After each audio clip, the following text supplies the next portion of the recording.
Hello everyone, welcome to my channel. Please subscribe and keep watching more details. The Young and the Restless Monday, September 30 update. Daniel blames Sharon, Lucy panics and Billy reveals a plan. The Young and the Restless, Y&R, spoilers update for Monday, September 30 reveals that Sharon Newman, Sharon Case, will keep a lid on what happened to Heather Stevens, Vale Bloom, which means she'll have to sell a different story to Mariah Copeland, Cameron Grimes, and Nick Newman, Joshua Morrow.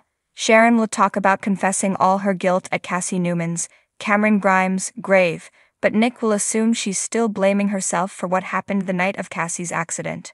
However, Sharon will act like opening up to Cassie helped her see a path forward. After Sharon talks about making multiple appointments with her doctor, she'll make it seem like she's really committed to accepting help. There will be a close call when Heather Stevens, Vale Bloom, phone rings in Sharon's purse, but Sharon will cover by lying that the new ringtone is a reminder to take her meds. Although Nick and Mariah will still seem a bit uneasy, they'll be pleased Sharon has taken some positive steps and that she's home safe. Sharon's good news and updates on the situation will go a long way. Faith Newman, Raylan Castor, will already be in bed asleep by then, so Sharon will convince Mariah and Nick that they can head home to get some rest too. Next on Monday's Y&R episode, Cameron Kirsten, Lyndon Ashby, will praise Sharon for downloading an app to make sure no one could track Heather's phone.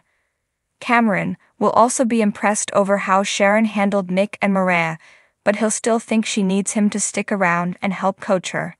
Sharon will worry about what might happen if Heather's corpse washes up, but Cameron will think she can cry about how awful it is that Heather's gone and seem innocent. Cameron will feel confident that Sharon has hidden her trail and that she can handle the cops' questions. That said, Sharon will still need to delay the investigation and create a false narrative to muddle things.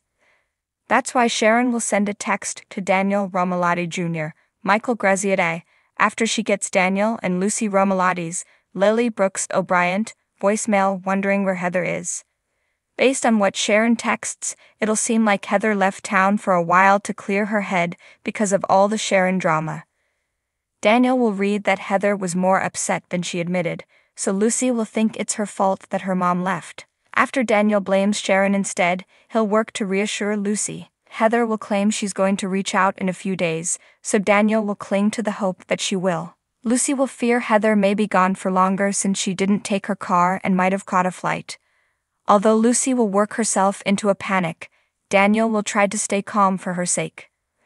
Back with Sharon, she'll ignore Daniel's attempts to communicate any further. Sharon will consider the idea that Daniel might bolt from Geno City if he believes Heather dumped him. Cameron won't think that's real justice considering what Daniel did to Cassie, so he'll push Sharon to eliminate him too now that she's already taken out Heather. Meanwhile, Phyllis Summers, Michelle Stafford, will repeatedly pester Billy Abbott, Jason Thompson, about giving Daniel a job at Abbott Chancellor. Phyllis will also wonder whether Billy's positive he doesn't want to accept a buyout like Victoria Newman, Amelia Heinel, pushed for. Billy will refuse to back down and will have a plan to use Victoria's concerns about the kids in his favor. It'll leave Billy hopeful that Victoria will divulge Victor's plot so that he can prepare for what's ahead. The Young and the Restless spoilers say Phyllis will assure Billy that she's all in on helping him, so stick with us for more predictions on their alliance and any issues on the horizon. On the latest episode of The Young and the Restless, airing Monday, September 30, the residents of Geno City find themselves caught in a web of tension, secrets, and unexpected revelations. As the day unfolds, Daniel Romalotti's fury boils over, Lucy spirals into panic, and Billy Abbott reveals a scheme that could change everything. Daniel blames Sharon. At Crimson Lights, Daniel sits at one of the outdoor tables, fidgeting with his coffee cup. His brow furrows as memories of the past few weeks flood his mind. Sharon Rosales steps out of the cafe, offering her usual warm smile, but it quickly fades when she notices Daniel's tense posture. "Hey Daniel," Sharon greets him cautiously, sensing something off. "Everything okay?" Daniel's jaw tightens, his eyes dark and stormy as they meet hers. "No, Sharon, everything's not okay." Sharon sits down across from him, her voice gentle but concerned. "What's going on? Is it about Lucy?" Daniel's frustration bubbles to the surface. Lucy's part of it, but this whole situation, everything that's happened lately, it's because of you. Sharon's face pales, caught off guard by his accusation. Me, Daniel, I've only ever tried to help. Help. Daniel's voice rises, drawing the attention of a few nearby patrons. You kept secrets, Sharon. You manipulated things to go the way you thought was best. If you had been honest from the start, if you had just stayed out of things, none of this would have happened. Sharon's calm demeanor falters, and she feels the weight of his words. I never meant to hurt anyone. I was just trying to protect the people I care about. Daniel shakes his head, anger simmering beneath the surface. Protect them? By meddling in lives that aren't yours to control? By not giving us all the information we needed to make our own decisions? Sharon opens her mouth to defend herself, but the words don't come. She can feel the truth of Daniel's accusations settling in her chest like a stone. It hadn't been her intention to make things worse, but in her effort to shield others, maybe she had overstepped. Before Sharon can respond, Daniel stands abruptly. I can't do this right now, I need to clear my head. Without another word, Daniel walks away, leaving Sharon sitting at the table, her heart heavy with guilt. Lucy panics. Meanwhile, at the Abbott mansion, Lucy sits on the couch, staring at her phone, her fingers trembling as she reads the messages from her friends. The news of the latest family drama has spread like wildfire, and now everyone seems to have an opinion on what's happening in her life. Her heart races as anxiety grips her. The pressure of being caught between her father, Daniel, and her growing relationship with the Abbotts is taking its toll. She feels as though she's suffocating under the weight of expectations from both sides. Summer Newman walks into the room, noticing the troubled expression on Lucy's face. Hey, what's going on? You look like you've seen a ghost. Lucy bites her lip, trying to keep her composure, but her voice comes out shaky. It's just everything. Dad, the Abbotts, the media, it's too much, Summer. I don't know what to do. Summer sits down next to her, wrapping an arm around her shoulders. It's going to be okay. We'll figure this out together. But Lucy isn't so sure. I'm scared I'm going to mess everything up. What if I make the wrong decision and it ruins everything between Dad and me? What if it ruins things with Johnny and the Abbotts? Summer sighs, knowing how hard this is for Lucy. You're not going to ruin anything. Everyone knows you're stuck in a tough spot, and they don't expect you to have all the answers right away. Just take it one day at a time. Lucy glances at her phone again, the messages taunting her with every vibration. I don't know if I can handle all of this. I'm panicking, Summer. What if I make the wrong choice and lose everyone I care about?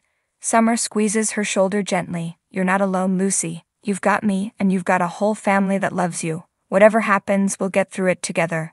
Despite Summer's reassuring words, Lucy's stomach churns with uncertainty. She knows things are about to get more complicated, and she can't shake the feeling that no matter what she chooses, someone is going to get hurt. Billy reveals a plan. Across town, at the Abbott estate, Billy Abbott paces back and forth in his office. His mind is racing as he contemplates his next move. He's been keeping his cards close to his chest for weeks now, but today feels like the day to reveal what he's been working on. Jack Abbott enters the room, looking as though he's about to demand answers. Billy, you've been secretive lately. What's going on? You've got that look on your face again, the one that always spells trouble. Billy stops pacing and faces his brother, a hint of a smirk tugging at the corner of his mouth. I wouldn't call it trouble, Jack. I'd call it a solution. Jack raises an eyebrow, clearly unconvinced. A solution to what? To everything, Billy replies cryptically. I've been thinking about the company, the family, and all the drama that's been tearing us apart. It's time we took control of the narrative, Jack. Jack folds his arms, leaning against the desk. What exactly are you planning, Billy? Billy's smirk widens as he steps closer to his brother. It's time we stopped playing defense. I've been working on a new strategy for Jabbut, a way to get ahead of the competition and secure our future. Jack frowns, skeptical. Billy, we're already in a good position. Why do you feel the need to shake things up? Because good isn't good enough, Billy insists, his eyes gleaming with determination. I want us to be the best, and I've got a plan that's going to get us there. We just need to be bold enough to take the risk.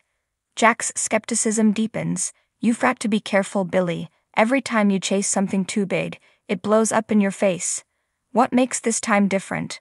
Billy leans in, lowering his voice as if revealing a secret. Because this time, Jack, I'm not doing it alone.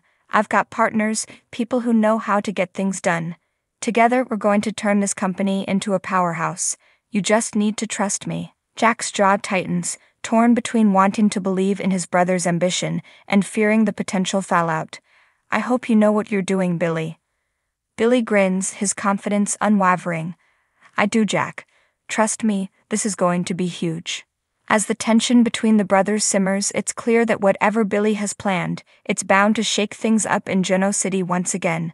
With Daniel's blame, Lucy's panic, and Billy's ambitious scheme, the stage is set for a series of explosive events that no one sees coming.